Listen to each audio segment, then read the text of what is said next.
On peut dire que dans le domaine des régimes qui sont essentiellement faits pour perdre du poids, pour maigrir, c'est le chaos. Et je dirais que ce chaos est inquiétant parce que derrière tous les conseils qui sont donnés, il y a d'abord et avant tout du business. Donc faites très attention. Je vais vous donner un exemple très concret. C'est le régime de Dukan qui est hyper dangereux. Qu'est-ce qu'on vous propose? On vous propose de supprimer les sucres, de supprimer les graisses et de vous gaver de protéines et de son. Alors le son, pour que votre estomac soit bien rempli et que cela vous coupe l'appétit, le son, avant, on le donnait au cochon. On vous dit, prenez du son bio. Bien. Et puis on vous dit, prenez des protéines, donc. Et ces protéines, c'est quoi? Ce sont des viandes, ce sont du poisson, ce sont les protéines de l'œuf. Et tout simplement, si vous avez une cellule cancéreuse dans le corps, c'est le meilleur moyen pour la nourrir. Elle est ravie. Parce qu'elle va pouvoir grandir, parce qu'elle va pouvoir avoir tout le potentiel de la croissance dont elle a besoin pour se développer. Donc ce régime est hyper dangereux. Je vous le déconseille absolument à un point tel que le régime dit de Dukan, je l'appelle Ducon. Ce n'est pas simplement un jeu de mots, c'est un véritable danger. Alors, ce qu'il faut bien comprendre, n'allez pas choisir les régimes de l'un, de l'autre. Je ne vais pas faire la pub de l'un ou de l'autre, non. Je vais vous dire tout simplement ce qu'il faut faire, 3 grands conseils.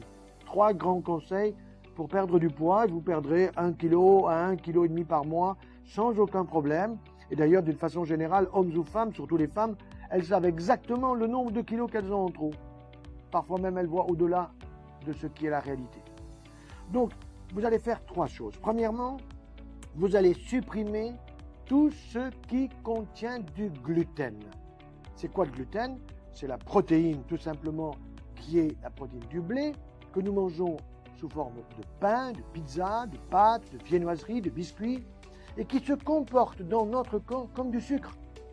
Ça veut dire que l'index glycémique va monter de telle façon que si je prends 100 grammes de pain blanc, par exemple, et que je fais une petite prise de sang pour suivre le taux du sucre dans le sang, je vais voir une montée régulière, c'est l'index glycémique du pain blanc. Si je fais la même chose avec 100 grammes de sucre Saint-Louis, je vais obtenir quasiment le même résultat. Et ce sucre en excès, qu'est-ce que je vais en faire? Je vais le stocker. Je vais le stocker d'abord dans mon foie. Il faut savoir que le foie, il contient une réserve en sucre pour 2 jours, guère plus, sous forme d'un sucre complexe qu'on appelle le glycogène.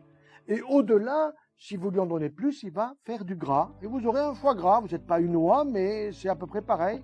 Vous allez avoir une augmentation de la présence du gras dans le foie. Ça va vous fatiguer. Vous allez avoir ce qu'on appelle une hépatite stéatosique, ça veut dire un foie gras. Bien.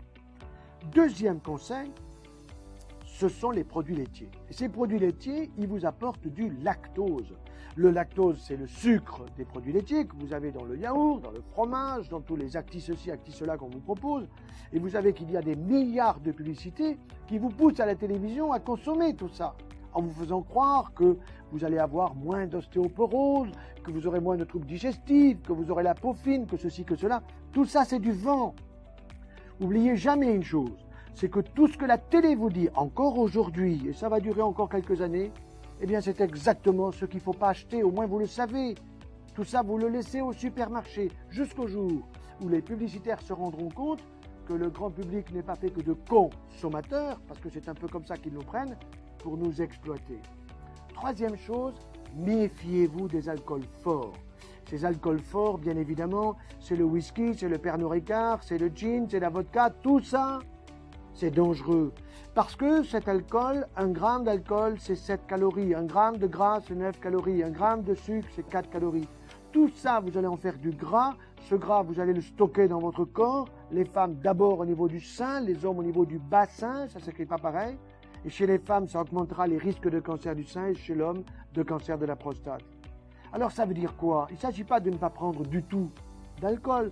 Prenez pas d'alcool fort, mais prenez du vin. Un bon verre de vin rouge à chaque repas, c'est ce que nous appelons la tisane de Richelieu. Il ne s'agit pas de ne pas prendre du tout de produits laitiers, mais prenez un fromage de chèvre ou de brebis.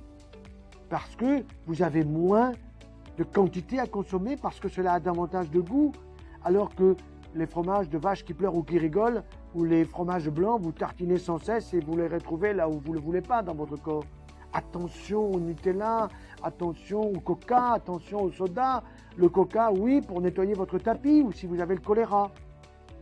Le Nutella, ça aussi, ce sont des produits qui vous font prendre du gras, qui vous font prendre du poids et vous n'en voulez pas. Ça veut dire tout simplement, ne suivez pas un régime, mais faites attention à ce que vous consommez. La modération, vous allez perdre 1 à 2 kilos par mois et vous allez tellement être mieux dans votre cerveau, dans votre corps, dans tout votre être. Alors bonne chance.